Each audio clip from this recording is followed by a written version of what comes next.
नमस्कार। प्रारब्ध पर आप सभी का स्वागत। मैं अवनीश। हमारे साथ हैं द अभिषेक तिवारी शो के अभिषेक तिवारी जी। अभिषेक जी, बहुत-बहुत स्वागत। नमस्कार। बहुत-बहुत प्रणाम सर, आपके सभी दर्शकों को प्रणाम, नमस्कार, जय श्री राम। जय जय श्री राम। अभिषेक जी, कहते हैं कि एक ऐसा परिवार जिसने 6 दशक से ज़्यादा राज किया हो इस देश पे और जो स्वाभाविक अपने आप को यहाँ का राजा समझता हो।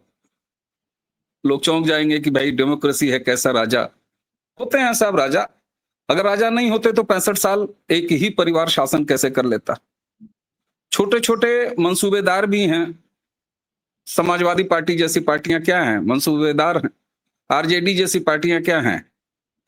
राहुल गांधी जिस तरीके से संसद में बात करते हैं, चाहे संसद के बाहर बात करते हैं, विषय कोई भी हो, भारत विरोध की ही उन्हें बात करनी है। वो पाकिस्तान के सुपरस्टार हैं भारत के लिहाज से। तो ट्रम्प को आई लव यू बोलते हैं और भारत की बर्बादी उनको अच्छी लगती है और वो एंजॉय करते हैं। लेकिन इसी के साथ एक चीज और देखा जाता है कि चाहे वो आल पार्टी डेलीगेशन हो ऑपरेशन सिंदूर पे या अलग अलग समय पे अलग अलग विषयों को लेकर इनके ही पार्टी के भीतर के अलग अलग नेताओं की अलग अलग राय। यहां पर क्या आपको ऐसा दिखाई देता है या केवल ये मेरा ख्याली पुलाव है कि राहुल गांधी, प्रियंका वाड्रा और उनकी माँ यानी 10 जनपद परिवार जो मालिक भी है कांग्रेस का, वो किसी दूसरी लाइन पर है और बाकी पार्टी किसी दूसरी लाइन पे है। ऐसा लगता है क्या आपको? सर, कई प्रश्न हैं इसके भीतर। थोड़ा पीछे चलते हैं, थोड़ा आगे फॉरवर्ड भी करेंगे। 2015 में जब जेएनयू के कैंपस में नारे लगे, भारत तेरे टुकड़े होंगे इंशाल्लाह इंशाल्लाह, सबसे पहले कौन पहुंचा? राहुल गांधी। ऐसा लगा कि उनके मन की मुराद, ये जो टिपिकल वामपंथी एटीट्यूड होता है ना, अगर आप देखें, अभी कुछ दिन पहले मैंने एक ट्वीट किया था कि एक ऐड आता था कि बाकी सब तो उड़ गया, बस परफ्यूम रह गया। तो जो कांग्रेस पार्टी में बाकी सब तो उड़ जाएगा, ये दुर्गंध रह जाएगा, परिवार रह जाएगा। और कर्मों का फल तो इसी जन्म में मिलता है। मैं तो दूसरे जन्म की बात बाद में करता हूं। पहले तो जो हमारा श्रीमद् भगवत गीता है, उसमें कर्मयोग पढ़ लेते। कर्मयोग नहीं पढ़ा, इसी जन्म में मिलेगा। अभी जिस प्रकार से अपने कमरे में बैठे थे सीताराम केसरी जी और जिस प्रकार से कांग्रेसियों ने लात मार के, दरवाजा तोड़ के, बेइज्जत करके उनको कांग्रेस अध्यक्ष पद से हटाया और सोनिया गांधी को बिठाया। उसके बाद जो नई कांग्रेस तो बदलती गई। आपने एक बार कहा भी था कि कभी कांग्रेस थी ह्यूम वाली, फिर नेहरू वाली, फिर इंदिरा वाली, फिर अब जो है वो सोनिया वाली कांग्रेस है। तो ये कांग्रेस का बदला हुआ जो चेहरा है, इसमें एक फेज आया। मोदी जी की जो स्पेशलिटी है ना सर, वो जिसको मिलते हैं अपना बना लेते हैं। बहुत कमाल का गुण है, बहुत कम, रेयर मिलता है बहुत ये गुण। गुलाम नबी आजाद सदन में धारा 370 पर धारा प्रवाह बोल रहे थे, विरोध में बोल रहे थे। लेकिन जब चमत्कारिक ढंग से उन्होंने अपनी आंखों के सामने कश्मीर के अंदर परिवर्तन देखा, तो एक जो अलग गुट बना, उसके लीडर बने। कांग्रेस बर्दाश्त के बाहर। अभी कुछ दिन पहले मणिशंकर अय्यर ने एक बयान दिया कि आजकल तो पूछा नहीं जाता हमें, आजकल तो एक नए ये लोग नए जनरेशन वाले आ गए हैं कांग्रेसी, जो दिमाग से भ्रष्ट हैं, मन से अपवित्र हैं, और हमें तो चाय तक नहीं पूछा जाता कांग्रेस कार्यालय में। अब शशि थरूर, जो इनके सबसे बड़े इंटेलेक्ट, उन्होंने कहा कि भाई हम तो इसके विरोध में नहीं बोलेंगे ऑपरेशन सिंदूर पर, हमने तो देखा, हमारे पास तो सारी जानकारी है। तो लिस्ट से हटा दिया गया। उनसे अच्छा पूरे कांग्रेस के पास पिछले 2-3 दशकों में उनसे अच्छा उनके पास वक्ता नहीं मिला। अब राजीव शुक्ला का बयान अलग आता है। उससे पहले मनीष तिवारी ने कहा, जो ट्वीट किया, है प्रीत जहां की रीत सदा, भारत का रहने वाला हूं, भारत की बात सुनाता हूं।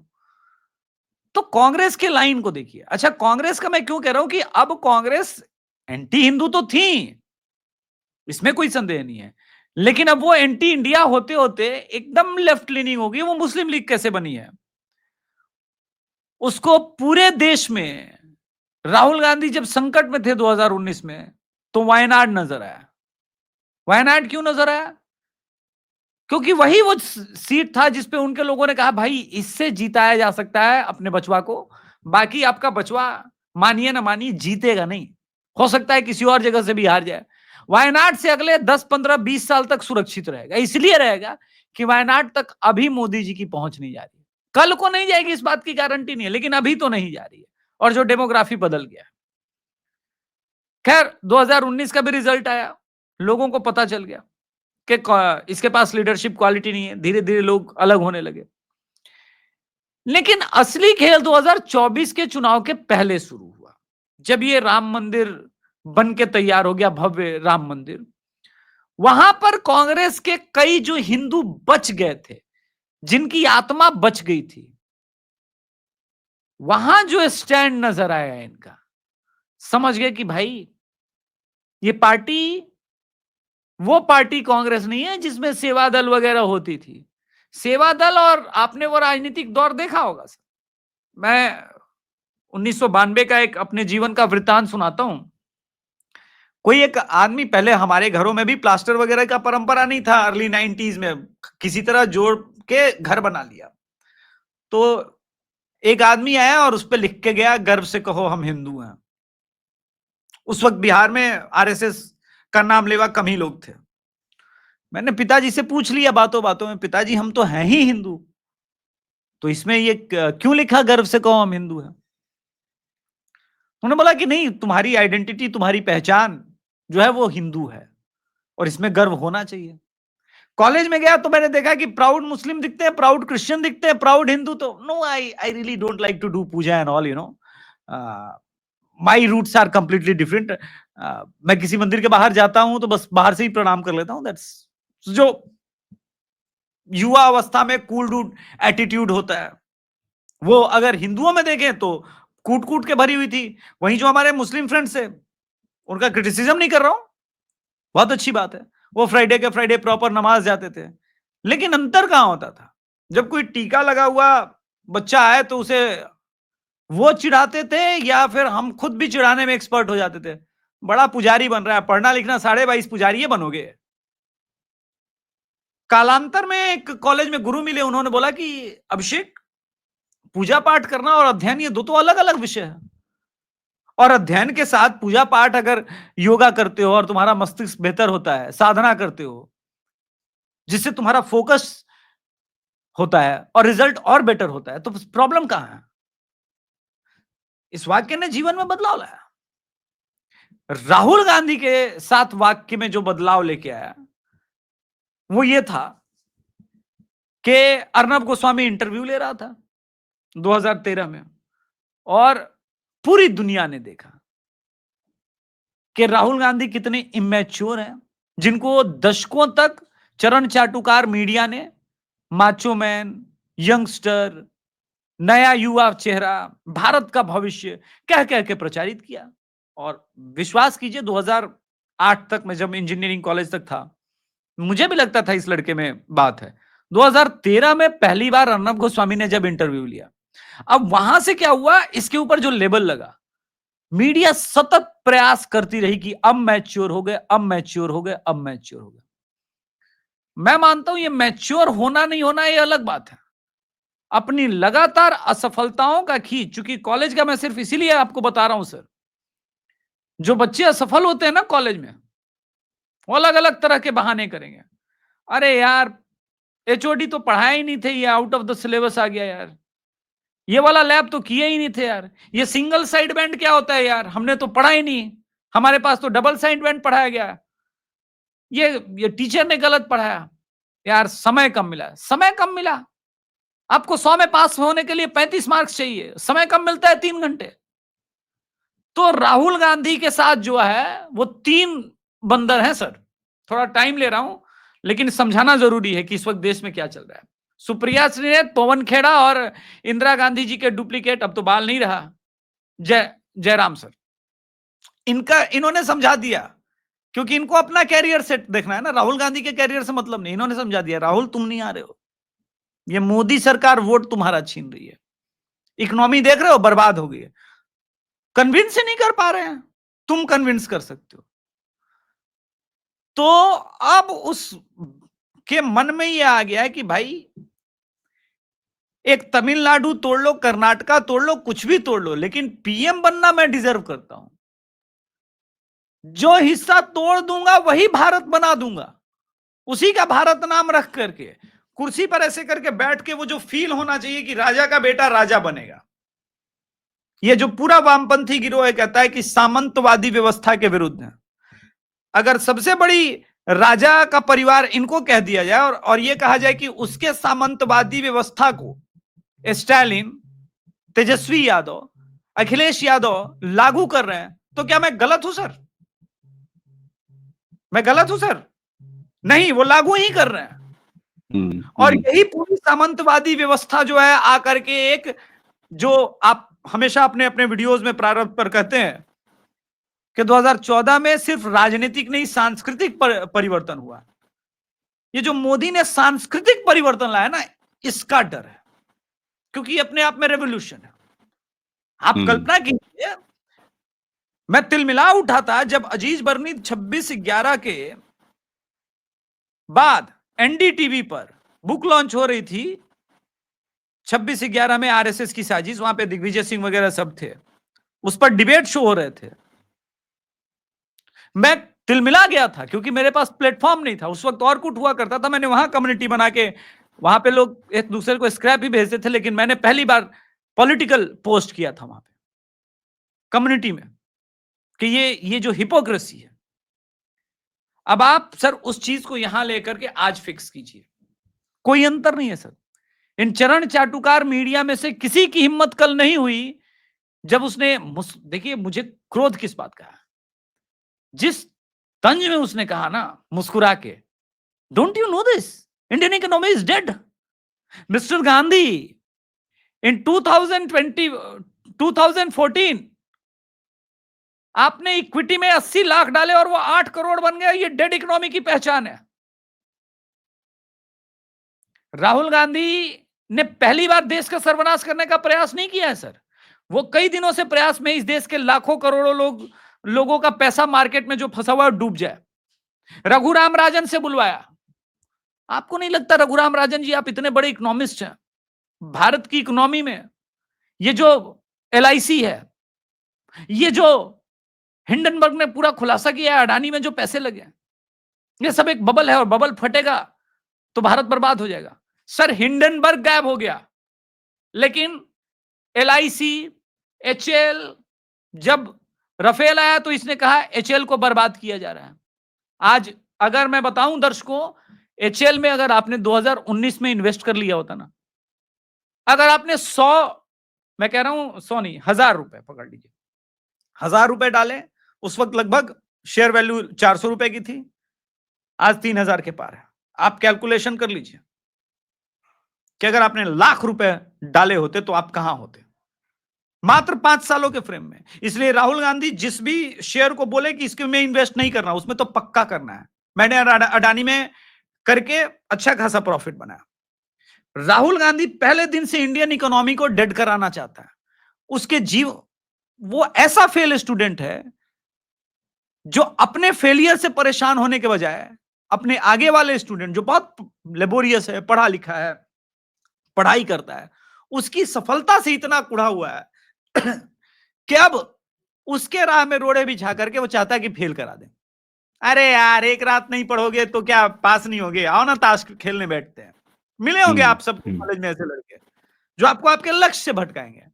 बड़ा पढ़ाकू बन रहे हो, पूरा सब कैरम बोर्ड खेल रहा है, आओ ना बैठ के खेलते हैं 2 घंटे पर, वो बर्बाद ही कराना होता है। तो इस प्रकार के लोग होते हैं। ये जो पूरा सीन है सर, अब इसमें 2 कांग्रेस हो गई है। एक वो जिनके अंदर कुछ राष्ट्र की भावना है, जो देश प्रेम बचा हुआ है, वो अब राहुल गांधी से अलग।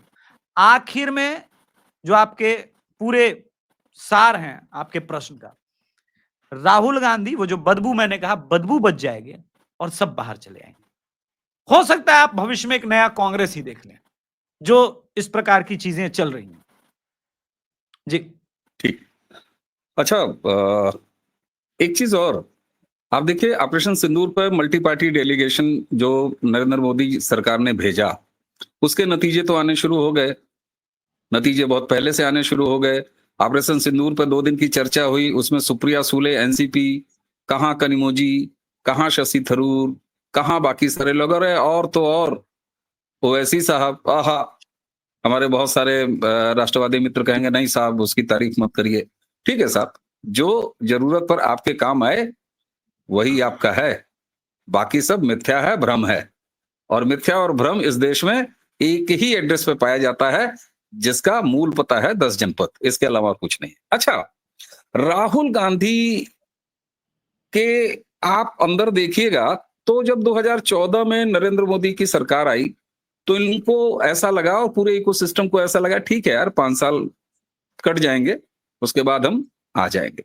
2019 में असली झटका लगा कि अरे ये क्या हुआ, और तब राहुल गांधी को उनके इकोसिस्टम ने समझाया, उनके सलाहकारों ने, कि ऐसा है थोड़ा सा, जैसे आप कह रहे हैं ना कि मुझे ऐसा लगता था कि नहीं यंग, वो सॉफ्ट स्पोकन राहुल गांधी जो आपकी 2008 वाली छवि अगर आप याद कर रहे हैं, उसमें जो परिवर्तन आया 2019 में, वो अमिताभ बच्चन हुए साहब। अमिताभ बच्चन नहीं, अमिताभ बच्चन बनने की कोशिश, young man, macho, T shirt, ये मार दूंगा, फाड़ दूंगा, या कर दूंगा, वाह कर दूंगा। ये एक छवि बनाने की कोशिश हुई कि तुम ऐसा करोगे तो नरेंद्र मोदी से लड़ लोगे और वो जनता को बड़ा मजा आएगा। इसके साथ चलिए ये ठीक है, तुम करो भाई, अपने पॉलिटिकल ओपोनेंट से तुम नाच के लड़ना चाहते हो नाच के लड़ो, गा के लड़ना चाहते हो गा के लड़ो। हमको अभिषेक तिवारी जी को क्या फर्क पड़ता है भाई, हम नरेंद्र मोदी जी के डिफेंडर थोड़ी ना बैठे हैं यहाँ पे, भाजपा के मिस कॉल वाले मेंबर भी नहीं है।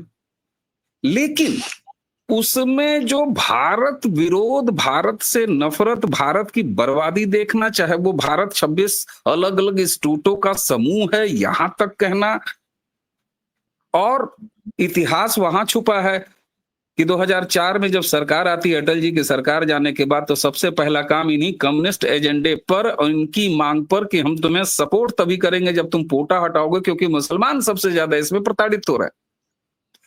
राहुल गांधी का ये जो दूसरा मेकओवर वाला जो अप्रोच है, जिसमें उनकी भाषा बदतमीजी, उनका लहजा बदतमीजी, भारत की बर्बादी में इंजॉय करना। आप ये बताइए, आपने कहा कि कोई हिंदू तो कांग्रेसी वोटर होगा तो वो इसको नहीं बाय करेगा, फिर ये डोरे किस पे डाल रहे हैं, आजा मेरी गाड़ी पे बैठ जा, किसको कह रहे हैं ये? बड़ा अच्छा गीत याद दिला दिया बाबा सहगल का। नहीं, आजा मेरी गाड़ी पे बैठ जा, देखिए दो चीजें हैं। खड़गे साहब का एक बयान आया था कि कांग्रेस अगर 30-40 और सीट जीत गई होती तो हम सरकार बना लिए होते। फेयर इनफ, ठीक है, लेकिन 30-40 सीटें कांग्रेस जीतती कहां से? उत्तर प्रदेश में तो आप अलायंस में लड़े थे, आप सोलो लड़ते और 30 सीट जीतने का सोच रहे होंगे तब बढ़ता। बिहार में आप अलायंस में हैं, वहां अलायंस तोड़ना पड़ेगा। बंगाल में आप हैं नहीं, मध्य प्रदेश में है नहीं, राजस्थान में को जितनी मिलनी थी मिली गई, हरियाणा में जितनी मिलनी थी मिली गई, तमिलनाडु में आप अलायंस में हैं। तो आपको स्पेस क्रिएट करना होगा किसके बीच? अपने ही सो कॉल्ड, जिनको आपने सामंतवादी बना के रखा है, वो राजा साहब ले लेते थे ना, सामंत भी तो बदलता था ना। अब तुम्हारी सामंती व्यवस्था आज से खत्म, तो नया कुछ क्रिएट करना होगा, चाहे वो यूपी में हो, बिहार में हो, उन्हीं जगहों पर। तो पहले यह साबित करना होगा स्वयं को कि ये सब जितने मुसलमानों का के नाम पे वोट लेते हैं, ये सब हमारे बाल बच्चे हैं, असली तुम्हारे वोटों के हकदार हम हैं, माई बाप हम हैं। दूसरा, अपने आप को यह साबित करना कि नेशनल लेवल पर तो हम ही हैं, तब जाके 140 पर पहुंचने का प्लान होगा। वो पहुंचेंगे नहीं पहुंचेंगे, वापस 54 पर पहुंचेंगे, पुनः मुझको भवा, ये एक अलग डिबेट हो जाएगा, लेकिन ये प्रयास तो है। और जिस प्रकार से वक्फ बिल पर इन्होंने पूरे अपने सारे पत्ते खोले, खुल के सामने आए, ये चीजें समझ में आती है। एसआईआर पे जिस प्रकार से आया, अब ये क्लियर हो गया है कि जब राहुल गांधी विदेश में कह रहे थे कि Muslim League is a secular party, तो मुस्लिम लीग के लिए नहीं, कांग्रेस के लिए कह रहे थे। क्योंकि मुस्लिम लीग तो सेकुलर छोड़िए और फंडामेंटलिस्ट, ये सब उससे ऊपर है। मैं आज भी एक प्रश्न पूछता हूं जिसके बारे में आज तक वामपंथियों ने मुझे उत्तर नहीं दिया। ये जो मद्रास प्रेसिडेंसी में 91% वोट मिला था मुस्लिम लीग को, इसमें से कितने प्रतिशत लोग कराची गए, लाहौर गए, पाकिस्तान गए? रह तो यहीं गए और यहीं रह गए, यहीं मुस्लिम लीग पार्टी भी बन गई। एसडीपीएफआई के साथ आपका है ही रिश्ता, उनका भी 2047। आपको उत्तर प्रदेश और बिहार जहां मुस्लिम लीग को जिताया और कांग्रेस को हराया, ये सवाल उसमें भी शामिल कर लीजिए, इन इलाकों को भी। राही मजलूम रजा का आधा गांव जो नॉवेल है उनके अपने गांव पर, वो पूरी हिस्ट्री बताता है बंटवारे की पृष्ठभूमि पर। सबके सब तो यही है, जो थोड़े बहुत उड़ के गए वहां हाजिर हैं, सबके सब यही है। और मेरा दूसरा प्रश्न यही होता है कि भाई पूर्वी पाकिस्तान के मुसलमान और बिहार के मुसलमानों में क्या अंतर है? तो सेकुलर ज्ञान देने में कहते हैं नहीं नहीं हम इंडियन है, ये है। अरे भैया, भारत के आईन को, भारत के संविधान को अगर फॉलो कर रहे होते तो पाकिस्तान की बहन बेटियों से थोड़ी ना निकाह हो रहा होता, पाकिस्तान का जमाई थोड़ी ना लेके आ रहे होते। तो तुम्हारा रिश्ता है, रिश्तेदारी हो रहा है, निकाह हो रहा है और बंटवारा भी हो गया, तो मतलब हिंदुओं को ही बनाया जा रहा है ना। ये बात बखूबी वो समझते हैं। मिशनरीज उनके साथ हैं, फंड है, सब कुछ है। तो बचा कौन? एक हिंदू ही बचा, और हिंदू को जाति में डिवाइड करेंगे। यानी जो इनकी दादी की लाइन थी, न जात पे न पात पे मुहर लगेगी हाथ पे, वो लाइन भी छूट गई। इसीलिए मैंने कहा ना सेवा दल रहा, न इंदिरा वाली भी विचारधारा नहीं रही। इसीलिए हिंदू आज कांग्रेस से कनेक्ट नहीं कर रहा है, और राजीव गांधी वाली भी नहीं रही। ये कांग्रेस इंटायरली, ये जो कांग्रेस है, ये भारत द्रोही कांग्रेस है, सनातन द्रोही कांग्रेस है। और जब जिसके ब्लड में सनातन द्रोह, भारत द्रोह हो सकता है प्लांटेड, तो होंगे ही। इनके कुछ अपने एमओयू तो पता नहीं 2008 में क्या किया। ये तो पूछ रहे थे सदन में भी अभी जयशंकर साहब कि मैं कोई गुप्त एमओयू करने नहीं पहुंचा था। लेकिन इनको सारी बात की जानकारी चाहिए, ये नहीं देंगे, ये नहीं बताएंगे अपने कारनामे कि किस प्रकार से मालेगांव में प्लांट किया गया। अजीज बर्नी ने महीनों पहले किताब लिखी होगी, तब तो जाके 26/11 के कुछ ही दिन बाद पब्लिश कर दिया। ऐसा तो है नहीं कि 3 दिन में आप किताब लिख लोगे। यानी ये भी हो सकता है कि भाई पाकिस्तान से जो कसाब बुलाया गया कलावा बांध करके, उनके मालिकों के साथ इनका साठगांठ हो गया होगा कि ठीक है इसी बहाने भागवत को अरेस्ट कर लेंगे, मोहन भागवत को भी अरेस्ट कर लेंगे अगर सफल हो जाता तो। अब सोशल मीडिया में जो 2014 के बाद जो आप कहते हैं सर एक वैचारिक क्रांति, सांस्कृतिक जो परिवर्तन हुआ, अब ये इरिवर्सिबल प्रोसेस में है। अब यहां से ये आगे ही जाएगा, पीछे नहीं आएगा। अब तो मोदी जी ने किताबें भी बदल दी है, ये भी एक दिक्कत है। अब तो कह सकते हैं ऑफिशियली कि हाँ भाई अकबर जालिम था, महाराणा प्रताप ग्रेट हैं। तो ये अब प्रोसेस बदल चुका है। आप कल्पना कीजिए जो राहुल गांधी के आसपास का थिंक टैंक है, उसके फ्रस्ट्रेशन का स्तर क्या पहुंचा होगा। वो और राहुल को पुश कर रहा है कि राहुल एक और धक्का दो, शायद कुछ हो जाए परिवर्तन। लेकिन कांग्रेस में जो परिवर्तन मुझे दिख रहा है, ये आगे जाकर के जो आपका लाइन है कि कांग्रेस में विद्रोह, ये विद्रोह को जन्म देगा। और अब हम बड़ी जल्दी भाजपा के अगेंस्ट भी एक नई कांग्रेस पार्टी का देख सकते हैं, सोच सकते हैं, वो आएगा। क्योंकि देखिए देश की जनता जो है विकल्प स्वयं बना लेती है, विकल्प तो बनेगा। ऐसा तो है नहीं कि ये वाला कांग्रेस, चूंकि ये कांग्रेस विकल्प बनने के कगार पर नहीं है, और आम आदमी पार्टी ने थोड़ा जल्दी कर दिया अपना चेहरा दिखाने में। डिले करती तो गुजरात तक पहुंच गई थी, वो कांग्रेस को रिप्लेस कर देती पूरे भारत में, लेकिन वो जल्दी एक्सपोज हो गई। तो एक अपोजिशन तो फिर भी रहेगा सर, और सर्वमान्य अपोजिशन रहेगा। अनफॉर्चुनेटली राहुल गांधी, हाँ वो देखिए अच्छे डेमोक्रेसी के लिए अपोजिशन चाहिए। अनफॉर्चुनेटली राहुल गांधी वो अपोजिशन का चेहरा नहीं है। मोदी जी को लगातार जीतने के लिए भी कोई गाली देने वाला चाहिए ना। आप याद कीजिए मोदी जी को गाली में, वो तो कहते हैं गाली मेरे आशीर्वाद है। हाँ वो तो है, तो मोदी जी की भी जरूरत है। तो कहीं ये खेल मोदी जी तो नहीं करा रहे हैं मोदी जी नहीं, मोदी जी ऐसा कुछ नहीं कराते। मोदी जी तो चाहते हैं कि राहुल गांधी ऐसा गाली दे। मोदी जी कभी नहीं चाहेंगे कि कांग्रेस टूट जाए, एक नया कांग्रेस बन जाए, क्योंकि उससे ज्यादा उनको चैलेंज फेस करना पड़ रहा। देखिए, ऑपरेशन सिंदूर पे मुझसे अगर कोई प्रश्न, मैं विपक्ष होता तो मैं पूछता कि बहुत अच्छा, बधाई देता हूं आपने ऑपरेशन सिंदूर किया, आप ये बताइए कि सर हम 5th जनरेशन प्लेन के लिए क्या कर रहे हैं, हमें जल्दी करनी होगी, चीन और पाकिस्तान मजबूत हो रहा है। देखिए, क्रिटिसिज्म होता है और हेल्दी क्रिटिसिज्म होता है। आपने बहुत हमारे जवानों ने आपका निर्णय पूरी तरह से समर्थन करता हूं, लेकिन आप ये बताइए कि आकाश सिर इतना डेवलप हुआ हमारे मनमोहन सरकार के समय और कांग्रेस सरकार के समय, ये पूरा डिजाइन तैयार हुआ था, हम लोगों ने काम किया था। अब हम और भी ज्यादा बेहतर हो सके, हमारा एयर डिफेंस सिस्टम और अच्छा हो सके, उस पर हम जवाब चाहते हैं। कहां हम अब तक कावेरी इंजन में कहां पहुंचे, कहां कमी आ रही है, फंड क्यों नहीं हो पा रहा है, इन सब मुद्दों पे आप प्रश्न पूछ सकते थे। इनमें से किसी ने एक भी ऐसा प्रश्न नहीं पूछा, क्योंकि इनको देश से मतलब नहीं है। नहीं, इनको तो ये सब टेंशन इस सवाल बात। जी, नहीं नहीं, ये सब सवाल पूछते तो फिर वो मेज पे ऐसे ऐसे मारना बनता नहीं ना। हाँ वही, नहीं नहीं नहीं नहीं, इनको इस बात का टेंशन नहीं है सर। इनको हाँ, टेंशन है कि अपना फाइटर प्लेन बन जाएगा, तो फाइटर प्लेन के नाम पर हम दलाली कहां करेंगे, हम जीप घोटाला कहां करेंगे, हम बोफोर। आप समझ रहे हैं ना सर कि अच्छा, वो घर स्वदेशी वाली आर्म, डेड इकोनॉमी है। हाँ, घर वाली जो डेड इकोनॉमी है वो तो कोलैप्स कर जाएगी। आप सोचिए सर कि अगर हम आर्म्स दुनिया को बेचने लगे तो हम तो आर्म्स खरीदेंगे नहीं। तो जब आर्म्स नहीं खरीदेंगे, और सबसे ज्यादा पैसा आर्म्स डीलिंग्स में ही है, जहां पैसे का पता नहीं चलता। सबसे बड़ा घोटाले का स्रोत तो यही है। आप देखिए, मिग लेकर के आए, जगुआर लेकर के आए, तो मिग लेकर के आए, लेकिन हर बार पार्ट्स रशिया से आ रहे हैं।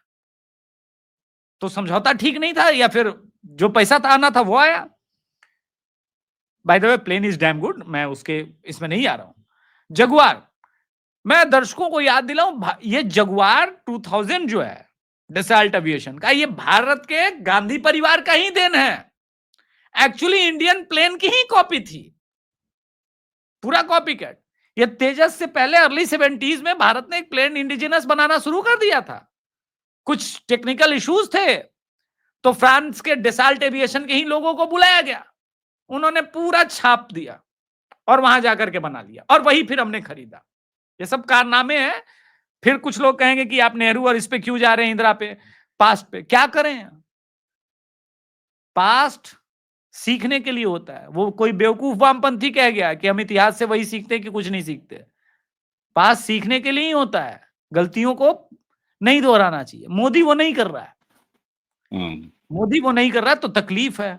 अब आप बताइए, प्लेन भी आपका, टैंक भी आपका, गोली भी आपका, अब कुछ दिन बाद बुलेट प्रूफ जैकेट भी बनाने ही लगेंगे, तो दलाली कहां होगी सर। ये बात अच्छा, ट्रम्प चाचा को आई लव यू इसलिए बोला गया। अच्छा हाँ। अभिषेक जी, अब जिस तरीके से ये साफ हो गया है कि राहुल की राजनीति कम से कम इस देश के हिंदुओं को बेइज्जत करना, उनको आतंकवादी साबित करना, उनके धर्म ग्रंथों की बेइज्जती करना, उनकी भावनाओं को ठेस पहुंचाना, हर तरह के काम करना, यानी वो मुस्लिम वोट बैंक की तरफ फोकस है कि भैया आजा मेरी गाड़ी में बैठ जा, एक्चुअली तुम हमारे ही हो। रजिया कहाँ जाके, है ना, शरीफों में फंस गई हो। अब वो शब्द नहीं कहना अच्छा लगता मुझे। अगर मान लीजिए राहुल गांधी अपने प्लान में सक्सेस है, मैंने बधाई दे दी, बधाई हो राहुल जी, आपका प्लान सक्सेसफुल हुआ, गुड, वेरी गुड, आपने पा लिया, यूरेका यूरेका हो गया। अखिलेश यादव, तेजस्वी, स्टालिन, ममता बनर्जी और बाकी लोगों की, इनकी राजनीति का फिर क्या होगा? इनकी गाड़ी तो फिर खाली हो जाएगी। तो क्या राहुल गांधी अगर सफल होते हैं तो मोदी का तो वो कुछ नहीं कर पाएंगे, वो तो साफ दिखाई दे रहा है, 3 बार कुछ नहीं कर पाए, 20 साल में खैर अपने कुछ नहीं कर पाए। तो राहुल गांधी खाने की तैयारी किसको कर रहे हैं? ये क्या ये सो कॉल्ड इंडी अलायंस वाले समझेंगे, समझ गए हैं, या मजबूरी है कि मोदी से लड़ने के लिए एक साथ रहना जरूरी है? नहीं, अभी तो जरूरत है, लेकिन बात तो ये है कि मान लीजिए एक ही प्रोडक्ट को, एक ही प्रोजेक्ट को लेकर के 5 अलग अलग कंपनियों के कोटेशन है, तो उसमें कांग्रेस हायर बीड की तरफ जा रही है। लेकिन जब जरूरत पड़, ये इसलिए अभी तो वो पूरा प्रोजेक्ट लेना है, तो साथ में बोला अच्छा कांग्रेस सबकी तरफ से तुम ही बीड कर दो। लेकिन एक समय जब था तो अलग अलग बीडिंग होती थी। तो ये प्राइवेट लिमिटेड कंपनियां ही हैं, बाप बेटा बेटा चल रहा है। अब रही बात समझने की, देखिए, ये समय का फेर है कि मोदी इनके हारे नहीं हार रहा है। मैं ये पूछता हूं कि राजद और कांग्रेस ने मिलकर भी बिहार में क्या उखाड़ लिया। एक एक शेर है सर के, किसी का दौर आता है और किसी का समय आता है, लेकिन जिसका दौर आता है ना, तो मिट्टी भी छुएगा तो पारस पत्थर बन जाएगा। मोदी जी इस वक्त उस दौर में है और इनका टाइम खराब चल रहा है। राहुल गांधी का टाइम इतना खराब चल रहा है कि हिमाचल में चुनाव प्रचार नहीं करने गए, कांग्रेस जीत गई। हरियाणा में जीती हुई बाजी चुनाव प्रचार से हार गया। महाराष्ट्र में तो खैर अब वोट ही लूट लिया गया है, ईवीएम लूट लिया गया है, वो अलग ही ड्रामा चल रहा है। मतलब कहीं वोटर जोड़ा जा रहा है, कहीं वोटर काटा जा रहा है। ये दो अलग अलग थ्योरी बिहार और महाराष्ट्र को लेकर के। ये मल्टी डायमेंशनल जो वैज्ञानिक है, जो आर्किमिडीज का बोला यूरेका, उससे अलग तरह का ये वैज्ञानिक है। इसके विज्ञान की समझ सिर्फ इसको है। लेकिन जिस दिन इसके विज्ञान की समझ जैसे ही अखिलेश को लगेगी, सबसे पहले लात मार के भगाने वाला वही आदमी होगा। और ज्यादा पहले जाने की दर्शकों को जरूरत नहीं है। इन लोगों का दिल इतना बड़ा भी नहीं है कि 5 सीट कांग्रेस को 2019 के लोकसभा चुनाव में दे देते, जब मायावती के साथ अलायंस हो गया था। ये तो मायावती जी के साथ अलायंस नहीं हुआ, तो मजबूरी का अलायंस हुआ। ठीक है। और देखिए फायदा नुकसान कहां होता है। जब मायावती जी के साथ अलायंस था तो पूरे देश बेचैन था, क्योंकि यूपी बहुत बड़े बात है। जम करके भाजपा वालों ने और समर्थकों ने प्रचार प्रसार किया, वोट किया, 60 सीट लेके आए। जैसे ही कांग्रेस के साथ अलायंस हुआ, इनको लगा कि हम तो जीत ही जाएंगे, राहुल गांधी रैली करेगा ही, झूठ बोलेगा ही, मोदी जी जीत जाएंगे, तो सीटें कम हो गई। पर ये होता है कभी कभी एक बार, वो चला। अभी देश बहुत बेचैन है सर, वो ये गलती करने को तैयार नहीं है, वो समझ चुका है। और जिस प्रकार का बिहेवियर है राहुल गांधी का, मैं चाहता हूं इस प्रकार के तंज, ये जो माचो मैन, ये जो वामपंथ का इकोसिस्टम ने उन्हें बनाया है, ये जारी रखेंगे तो मोदी की भलाई है। ये जैसे बदलेगा तब मुश्किल होगा। बिल्कुल ठीक बात है। और एक चीज तो साफ हो गया है कि राहुल गांधी को ये सच अब स्वीकार कर लेना चाहिए, क्योंकि इसके सबूत सामने हैं, परिणाम सामने हैं कि भैया राजनीतिक फ्रंट पर इलेक्शन से तुम नरेंद्र मोदी को नहीं हरा सकते, चुनावी राजनीति में आप नरेंद्र मोदी को नहीं हरा सकते। और शायद यही वजह है दर्शकों कि कभी इलेक्शन कमीशन, कभी महाराष्ट्र के चुनावी नतीजे, कहीं बिहार में एसआईआर को लेके, आगे एसआईआर की नोटिफिकेशन आ गई है वेस्ट बंगाल के लिए भी, और एक तरह से एनआरसी का छोटा भाई जो है वो पूरे देश में घूम लेगा। उसके बाद तो खाली नाबालिगों को, जो वोटर नहीं है उन्हीं को गिनना रह जाएगा, इससे ज्यादा तो और कुछ होता नहीं है। और क्या होता है एनआरसी। आज सुबह मैंने राहुल गांधी के ये जो ट्रम्प चचा को आई लव यू था अभिषेक जी, तो उस पर एक शो किया था। मैं अभी थोड़ी देर पहले मेरी टीम ने एक स्क्रीनशॉट भेजा, एक दर्शक का कमेंट। मैं टीम को कहता हूं कि कभी कुछ इंटरेस्टेड आ जाए तो जो उसको भेजो। वो कमेंट खाली पढ़ के आज की चर्चा में समाप्त करूंगा। उस हमारे सुधी दर्शक ने लिखा कि देखिए साहब, ऐसा है, राहुल और मोदी के मामले में विक्रमादित्य और बैताल वाला, विक्रम और बैताल वाला जो है, वो कहानी जैसी लगती है कि वो बार बार आता है और मोदी जी पर लद जाता है, उसके बाद ऊल जलूल सवाल पूछता है, कहता है नहीं ऑपरेशन छिंदूल में हमको छब बताओ, हम तो छंछद में चर्चा चाहते हैं, और उसके बाद जब पटक पटक के चर्चा पा जाता है, उत्तर पा जाता है, तो फिर भाग जाता है और फिर मोदी जी शान से चलते हैं, उसके बाद फिर आता है। तो ये विक्रम बैताल वाला चलेगा, बार बार राहुल गांधी को इसी तरीके से पटकनी। अगर राहुल गांधी से किसी को खतरा है तो वो अखिलेश की राजनीति को खतरा है, वो तेजस्वी की राजनीति को खतरा है, वो ममता बनर्जी की राजनीति को खतरा है। क्यों? क्योंकि ये देश 2014 से सांस्कृतिक सत्ता परिवर्तन के जिस रास्ते पर चल चुका है, उसे पता है कि उसका ठिकाना कहाँ है, और यहीं आके नरेंद्र मोदी भारतीय जनता पार्टी को 46% के आसपास ले आते हैं, जो उनका इरादा 50% जाने का है। और राहुल जी को बहुत बहुत धन्यवाद। आप इसी तरीके से हिंदुओं का मजाक उड़ाते रहिए, भारत का मजाक उड़ाते रहिए, और आपकी तरफ से मोदी जी 2-4% ले आएंगे, 50% बहुत जल्दी हम बधाई दे रहे होंगे किसी न किसी चुनाव में भारतीय जनता पार्टी को। अभिषेक भाई, आपने हमें समय दिया, आपका बहुत बहुत धन्यवाद। दर्शकों, इसी के साथ आज की चर्चा अभिषेक जी के साथ अब हमें समाप्त करने की आज्ञा दीजिए, और अभिषेक तिवारी शो आप देखते हैं, हमारे सारे दर्शक देखते हैं, लगभग भाई एक ही बिरादरी है राष्ट्रवादी, तो कहाँ जाएंगे, यही कुछ राम जी की गिलहरियां हैं जहां हम प्रयास करते हैं। तो सारे चैनलों को अपना आशीर्वाद दीजिए, सपोर्ट दीजिए, और सारे चैनलों को सपोर्ट के साथ हर वीडियो को लाइक कीजिए, और अपने अपने सोशल मीडिया ग्रुप्स चाहे प्लेटफॉर्म्स जहां भी हो वहां शेयर कीजिए। यही होता है जब आप बार बार ताना सुनते हैं कि सरकार तुम्हारी, सिस्टम हमारा, लेकिन इसको पलटना है, और ये सोशल मीडिया का दौर है, हम पलट के रहेंगे। अभिषेक भाई, आपको बहुत बहुत धन्यवाद। दर्शकों, इसी के साथ आज का शो यहीं समाप्त करेंगे। नमस्कार, प्रणाम। नमस्कार, जय श्री राम, प्रणाम।